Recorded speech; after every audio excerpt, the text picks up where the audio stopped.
Hello students, আজকে আমি প্রাচীন ভারতের ইতিহাস থেকে একটি খুব গুরুত্বপূর্ণ ক্লাস তোমাদের কাছে নিয়ে এসেছি। এই ক্লাসটা তোমরা খুব ভালোভাবে দেখো, কারণ হচ্ছে এই চ্যাপ্টারটার থেকে যে কোনো পরীক্ষায় একটা দুটো প্রশ্ন আসবেই আসবে। প্রাচীন ভারতের ইতিহাসের খুব খুব খুব গুরুত্বপূর্ণ একটা অধ্যায়। আগের ক্লাসে আমি প্রাচীন ভারতের ইতিহাস শুরু করেছিলাম। যারা ক্লাসটা এখনো দেখোনি তারা আমার প্লে লিস্টে গিয়ে ওই ক্লাসটা দেখে নিতে পারো। ঠিক আছে, যে প্রাচীন ভারতের ইতিহাস কোনখান থেকে শুরু হচ্ছে, স্টোন এজটা আমি বা প্রস্তর যুগ, এই জায়গাটা আগের ক্লাসে আমরা আলোচনা করেছিলাম, তোমরা দেখেছিলে ক্লাসটা। আর যারা এখনো দেখোনি তারা চটপট যে আগে ওই ক্লাসটা দেখে নাও, তারপর এই ক্লাসটা দেখবে। আজকের ক্লাসটা কি না, আজকের ক্লাসটা তোমরা জানো যে খুব ইম্পর্টেন্ট, সেটা হচ্ছে সিন্ধু সভ্যতা। যারা প্রিভিয়াস ইয়ার কোশ্চেন দেখেছো তারা এখান থেকে দেখেছো যে এখান থেকে দুটো তিনটে প্রশ্ন বিভিন্ন পরীক্ষায় আসেই আসে। তাহলে এখান থেকে আমি টু দি পয়েন্ট যেটা বলবো সেটা খাতায় নোট ডাউন করো, এখান থেকে প্রশ্ন কমন পাবে। বলে দেবো কোন জায়গাটা পড়তে হবে কোনটা পড়তে হবে না। ঠিক আছে, যে যে জায়গাগুলো পড়তে হবে আমি সেই জায়গাটাই শুধু পড়াবো। ঠিক আছে, ভালো করে দেখো ক্লাসটা। তাহলে আজকে আমি আলোচনা করছি সিন্ধু সভ্যতা, ইংরেজিতে যেটাকে বলে Indus valley civilization. Indus valley civilization বা সিন্ধু সভ্যতা। এই সিন্ধু সভ্যতা বা ইন্দাস ভ্যালি সিভিলাইজেশন, এটা পড়তে হলে প্রথমে ইন্দাস ভ্যালি সিভিলাইজেশন এইটা কোন জায়গায় হয়েছিল সেটা তোমাদেরকে জানতে হবে। কোনখানে হয়েছিল? ঠিক ভারত পাকিস্তান এখন যে বর্ডারটা আছে, যেটা কোনখানে আছে, পাঞ্জাব, কাশ্মীর, গুজরাট, রাজস্থান, এই যে বর্ডার, এই বর্ডার এলাকায় পাকিস্তানের কিছু অংশ এবং ইন্ডিয়ার কিছু অংশ, মহারাষ্ট্র, এইসব জায়গাতে, মধ্যপ্রদেশেরও কিছু জায়গা ছড়িয়ে ছিটিয়ে আছে। তাহলে এই এলাকাটাতে মেনলি ইন্দাস ভ্যালি সিভিলাইজেশন লক্ষ্য করা যায়। কিভাবে লক্ষ্য করা যায় না, প্রত্নতাত্ত্বিক নিদর্শনের মাধ্যমে। ঠিক আছে, বিভিন্ন প্রত্নতাত্ত্বিকবিদ সেখানে খনন কার্য শুরু করেন, এরপরে আস্তে আস্তে নিদর্শনগুলো তারা পেতে থাকেন। তারপরে জানা যায় যে এখানে একটা বহু প্রাচীন একটা সভ্যতা ছিল এবং খুব একটা ইম্পর্টেন্ট সভ্যতা এবং বৃহৎ একটা সভ্যতা ছিল, তার নাম হচ্ছে সিন্ধু সভ্যতা বা ইন্দাস ভ্যালি সিভিলাইজেশন। ঠিক আছে, তাহলে এর পরিধিটা আমি বলে দিচ্ছি, তোমরা দেখে নাও। এটা আমার পূর্ব দিকে আলমগীরপুর বলে একটা জায়গা আছে, সেটা উত্তরপ্রদেশে অবস্থিত, এবং সেখানে একটা নদী আছে তার নাম হচ্ছে হিন্ডন নদী বা হিন্ডন রিভার। তার পাশে অবস্থিত আলমগীরপুর, এইখান পর্যন্ত পূর্ব দিকে বিস্তৃত, না পূর্ব দিকে উত্তরপ্রদেশ পর্যন্ত প্রায় বিস্তৃত।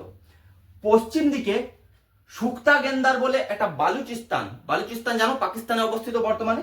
পাকিস্তানের বালুচিস্তানের সুক্তা গেন্দার বলে একটা জায়গা আছে, যেখানে দোস্ত বলে একটা নদী আছে। ঠিক আছে, এই দোস্ত নদীর পাশে এই সুক্তা গেন্দার অবস্থিত। তার মানে পশ্চিমে বালুচিস্তান, পূর্বে উত্তরপ্রদেশ। আচ্ছা, এরপর উত্তরে দেখো, উত্তরে মান্ডা বলে একটা জায়গা আছে, যেটা চেনাব নদীর তীরে অবস্থিত। মান্ডা, যেটা এখন বর্তমানে জম্মু কাশ্মীরে অবস্থিত, সেই মান্ডা পর্যন্ত উত্তর দিকে বিস্তৃত। এবং দক্ষিণ দিকে দাইমাবাদ বলে মহারাষ্ট্রের একটা জায়গা আছে। ঠিক আছে, দাইমাবাদ মহারাষ্ট্রের একটা জায়গা, যেটা গোদাবরী নদীর তীরে অবস্থিত। ঠিক আছে, সেইখান পর্যন্ত বিস্তৃত। তাহলে পূর্ব, পশ্চিম, উত্তর, দক্ষিণ কতটা জায়গা বিস্তৃত ছিল সিন্ধু সভ্যতা, সেটা আমি তোমাদেরকে বলে দিলাম। তোমরা এইগুলো খাতায় নোট ডাউন করো, কারণ এখান থেকে প্রশ্ন আসবে যে পূর্বে কতটা বিস্তৃত ছিল, পশ্চিমে কতটা। ঠিক আছে, নদীগুলোর নাম জিজ্ঞেস করবে। এরপরে আমি যখন বিভিন্ন স্থানগুলো পড়াবো, ঠিক আছে, ইন্দাস ভ্যালি সিভিলাইজেশন, হরপ্পা, মহেঞ্জোদারো, ঠিক আছে, এই স্থানগুলো তখন সেটা কে এক্সকেভেট করেছে, কোন নদীর তীরে অবস্থিত, এই ইম্পর্টেন্ট জায়গাগুলো বলে দেবো। সেখান থেকে এক্সকেভেশনের পর কি কি পাওয়া গেছে, এইগুলো থেকে প্রশ্ন আসে সেগুলো আমি বলবো। পরপর দেখতে থাকো ক্লাসটা শেষ পর্যন্ত। দেখো, এরপরে ইন্দাস ভ্যালি সিভিলাইজেশন যেটা হয়েছিল, তার যে ক্যারেক্টারিস্টিক্স গুলো ছিল, বৈশিষ্ট্য কি কি ছিল, কি রকম টাইপের ছিল ইন্দাস ভ্যালি সিভিলাইজেশন, সেটা দেখো আমি বলে দিচ্ছি। এই ইন্দাস ভ্যালি সিভিলাইজেশন আমি আগের ক্লাসে বলেছি, এটা হচ্ছে একটা প্রোটো হিস্ট্রি পিরিয়ডের সভ্যতা। মানে প্রোটো হিস্ট্রি পিরিয়ডে এই সভ্যতা সৃষ্টি হয়, তার মানে হিস্ট্রি তখনও আসেনি।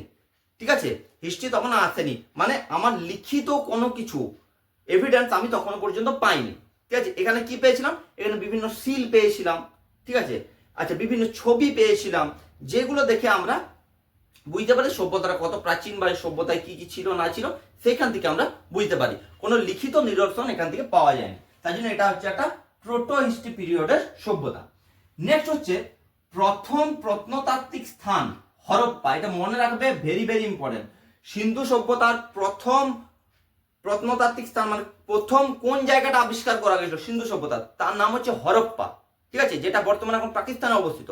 এই হরপ্পার নাম অনুযায়ী এই সিন্ধু সভ্যতাকে আরেকটা ভাবে বলা যায় হরপ্পা সভ্যতা, ঠিক আছে, হরপ্পা সিভিলাইজেশনও বলা হয়, ঠিক আছে। কারণ হচ্ছে হরপ্পা হচ্ছে প্রথম আবিষ্কৃত প্রত্নতাত্ত্বিক স্থান। ক্লিয়ার? এরপরে দেখো 3 নম্বর পয়েন্টে কি না, এই সভ্যতা দুটি সমসাময়িক সভ্যতা হলো, এই সভ্যতা সমসাময়িক দুটো সভ্যতা ছিল, তার নাম কি, একটা হচ্ছে মেসোপটেমিয়া সভ্যতা, একটা হচ্ছে মিশর সভ্যতা, ঠিক আছে, ইরান এবং মিশরে, বর্তমানে ইজিপ্ট, ঠিক আছে, মিশর। মেসোপটেমিয়া এবং মিশর সভ্যতা হচ্ছে সিন্ধু সভ্যতার সমসাময়িক সভ্যতা। এটা পরীক্ষার প্রশ্ন আছে, কিন্তু আমি প্রতিটা যে পয়েন্টগুলো বলছি পয়েন্টগুলো প্রত্যেকটা খেয়াল রাখতে হবে, এখান থেকে প্রশ্ন আসবে। তাহলে মেসোপটেমিয়া এবং মিশর সভ্যতা হচ্ছে সিন্ধু সভ্যতার সমসাময়িক সভ্যতা। তোমাকে বিভিন্ন সভ্যতার নাম দিয়ে দেবে, যে বলবে যে এই সভ্যতাগুলোর কোনটি সিন্ধু সভ্যতার সমসাময়িক সভ্যতা, এবং এদের সঙ্গে সিন্ধু সভ্যতার কিন্তু ব্যবসা বাণিজ্যও ছিল, সেগুলো আমি পরে আস্তে আস্তে আলোচনা করব। দেখো 4 নম্বর পয়েন্ট হচ্ছে এই সভ্যতার সবচেয়ে গুরুত্বপূর্ণ যে বৈশিষ্ট্য সেটা হচ্ছে নগরায়ন ও নগর পরিকল্পনা, টাউন প্ল্যানিং। টাউন প্ল্যানিং দেখতে পাওয়া যায় প্রথম কোথায়, সিন্ধু সভ্যতায়, ঠিক আছে, এবং এটা এর সব থেকে গুরুত্বপূর্ণ বৈশিষ্ট্য। পরীক্ষা যদি প্রশ্ন আসে যে সিন্ধু সভ্যতার সব থেকে গুরুত্বপূর্ণ বৈশিষ্ট্য কি, সেটা হচ্ছে টাউন প্ল্যানিং বা নগরায়ন বা নগর পরিকল্পনা, ঠিক আছে। এই নগর পরিকল্পনাটা কি রকম টাইপের ছিল সেটা আগে বলে দিচ্ছি, দেখে নাও। সেটা হচ্ছে নগরের পশ্চিমাংশে অধিকতর উচ্চতায় অবস্থিত ছিল সিটাডেল। সিটাডেল এই কথাটা মনে রাখবে, এটা ইংরেজিতেও সিটাডেলই বলে। সিটাডেল, সিটাডেল মানে কি, যেখানে সমাজের উচ্চ স্তরের মানুষরা বসবাস করত। মানে আমাদের বর্তমানে যেমন প্রশাসনিক বিভাগ, যেটা আমরা ভাবি, বিভিন্ন প্রশাসনিক বিভাগগুলো কিন্তু এইখানেই ছিল, ঠিক আছে। কোথায় ছিল না, সিটাডেলে। সিটাডেলে, ঠিক আছে, উচ্চতর শ্রেণীর অস্তিত্ব ছিল। আর সিটাডেলের নিচে বা লোয়ার সিটাডেল, সিটাডেলের নিচে যেটা, সেইখানে সাধারণ নাগরিকরা বসবাস করত। তার মানে উচ্চতর মানুষজন কোথায় বসবাস করত, সিন্ধু সভ্যতা, সেটার নাম হচ্ছে সিটাডেল। সিটাডেল কি বোঝা গেছে, ঠিক আছে। আর সিটাডেলের নিচে কারা থাকতো না, সাধারণ নাগরিক। এরপরে এই পয়েন্টটা দেখো, এটা খুব ইম্পর্টেন্ট।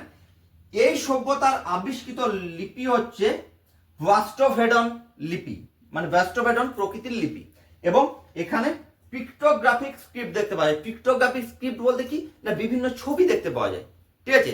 এই স্ক্রিপ্টগুলোকে পিক্টোগ্রাফিক স্ক্রিপ্ট বলে, বিভিন্ন ছবি দেখা যায়। আর এই বস্ত্রভেদন প্রকৃতির মানে কি রকম, বস্ত্রভেদন দেখো, এই জিনিসটা জেনে রাখো, এটা কি রকম না, কোনো একটা লেখা প্রথমে ডান দিক থেকে বাম দিকে শুরু হলো, ঠিক আছে, ধর ডান দিক থেকে বাম দিকে শুরু হলো, এরপরে লেখাটা আবার বাম দিক থেকে ডান দিকে শুরু হলো, মানে এইভাবে ধর এই দিক থেকে এইদিকে যদি যায় লেখাটা এরকম করে তোমাকে পড়তে হবে। মানে প্রথমে এই দিক থেকে পড়ে পড়ে আবার এই দিক থেকে পড়ে, আমরা জেনারেলি কি এখান থেকে পড়ি, আবার যে দিক থেকে শুরু করে সেই দিক থেকে আবার পড়তে, বাম দিক থেকে ডান দিক শেষ করে আবার বাম দিক থেকে শুরু করি। বস্ত্রভেদনের ক্ষেত্রে কিন্তু জিনিসটা আলাদা। কিরকম, প্রথম যদি ডান দিক থেকে শুরু করে ডান দিক থেকে বাম দিকে এলাম, আবার বাম দিক থেকে ডান দিকে যাবো, এইভাবে, এই যেরকম দেখালাম। ক্লিয়ার, বোঝা গেছে বস্ত্রভেদন কি? কোনো ডাউট? আশা করছি ডাউট থাকবে না, আমি ক্লিয়ার করে দেবো। আর পিক্টোগ্রাফিক স্ক্রিপ্ট মানে বলে দিলাম, পিক্টোগ্রাফিক স্ক্রিপ্ট মানে বিভিন্ন পিকচার দিয়ে যে স্ক্রিপ্টগুলো পাওয়া যায় সেগুলোকে পিক্টোগ্রাফিক স্ক্রিপ্ট বলে। আচ্ছা, এখান থেকে লাস্টের দুটো পয়েন্ট ভেরি ভেরি ইম্পর্টেন্ট, এগুলো জানতে হবে। সেটা হচ্ছে যে যেসব স্থানগুলো আমার প্রত্নতাত্ত্বিক পাওয়া গেছিল, সেই স্থানগুলো বর্তমানে কোন স্থানটা পাকিস্তানে অবস্থিত, কোন কোন স্থানগুলো ভারতবর্ষে অবস্থিত। এটা পরীক্ষায় এমসিকিউ প্রশ্ন আছে, যে নিচের স্থানগুলির মধ্যে কোনটি ভারতবর্ষে অবস্থিত নয়, বা নিচের স্থানগুলির মধ্যে কোনটি ভারতবর্ষে অবস্থিত, এই প্রশ্ন কিন্তু আসে। সেগুলো আমি বলে দিচ্ছি, দেখে নাও। এবং যখন এই স্থানগুলো পড়াবো তখন ভারতবর্ষের কোন স্টেটে এটা অবস্থিত সেগুলো আমি তখন বলে দেবো। তাহলে দেখে নাও, পাকিস্তানে যে ইম্পর্টেন্ট প্রত্নতাত্ত্বিক স্থানগুলো, তার মধ্যে মোস্ট ইম্পর্টেন্ট হচ্ছে হরপ্পা, মহেঞ্জোদারো, চানহুদারো, কোটিদিজি, আমরি, সুক্তাগেন্দার। কি কি বললাম, হরপ্পা, মহেঞ্জোদারো, চানহুদারো, কোটিদিজি, আমরি আর সুক্তাগেন্দার। ক্লিয়ার? আর ভারতে যে অবস্থিত স্থানগুলো সেটা হচ্ছে, একটা হচ্ছে রোপার, একটা হচ্ছে লোথাল, একটা হচ্ছে কালীবঙ্গান, একটা হচ্ছে ধোলাভিরা, একটা হচ্ছে সুরকোটাডা, একটা হচ্ছে রাখিগারহি, একটা হচ্ছে আলমগীরপুর, রংপুর এবং ওয়ানোয়ালি। দেখে নাও, তোমরা দেখে নাও ভালো করে, বুঝতে পারা গেছে? এবার দেখো, আমি ছোট্ট করে এখানে ম্যাপ এঁকে আমি বুঝিয়ে দিচ্ছি যে কোন জায়গাতে অবস্থিত ছিল। দেখো, এটা যদি ভারতবর্ষে এইভাবে ম্যাপ হয়, এদিকটা আমি আঁকছি না,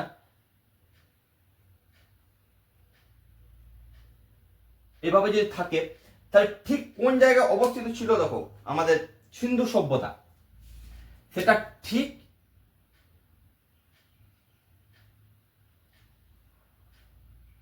আর ওই নিচের দিকটা একদম মহারাষ্ট্র পর্যন্ত থাকবে আর কি, মহারাষ্ট্র পর্যন্ত এই এলাকাতে বিস্তৃত ছিল সিন্ধু সভ্যতা। আশা করি মোটামুটি রাফলি তোমরা বুঝতে পেরেছো যে কোন জায়গায় সিন্ধু সভ্যতা ছিল বা কোন কোন জায়গায় সিন্ধু সভ্যতার নিদর্শন পাওয়া গেছে। ক্লিয়ার? বুঝতে পারা গেছে? তাহলে এই সিন্ধু সভ্যতার যে প্রত্নতাত্ত্বিক স্থানগুলো, ঠিক আছে, এই স্থানগুলোর থেকে কোনখান থেকে আমরা কি কি প্রত্নতাত্ত্বিক নিদর্শন পেয়েছি, এটা পরীক্ষায় প্রশ্ন আসে, একটা প্রশ্ন এখান থেকে আসবে।